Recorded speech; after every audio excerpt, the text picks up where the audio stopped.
দই কাতলা। হ্যাঁ দই কাতলা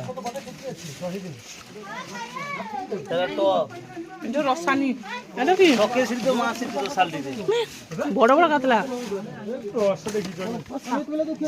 কিন্তু টকের কাতলা আরে টক না ঝোল দই কাতলা আপনারা দেখছেন এখন দই কাতলা ওই যে শাকের তরকারি ওই শাকের তরকারি অন্ধকারে ডুবিছে কাই অন হয়নি মনে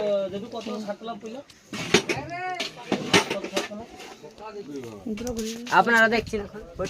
গালি কি ইয়ার কি চলছে যাও খাজা হ্যাঁ দেখ তুই আমার মোবাইলটাকে জয় ডুবিবু দেখিলিস এই বিন্দু সেন মাছ চামচা উঠিলি তো টকের গামলা তো ডাল হাঁড়ি আলু ভাজা কিছু আলু ভাজা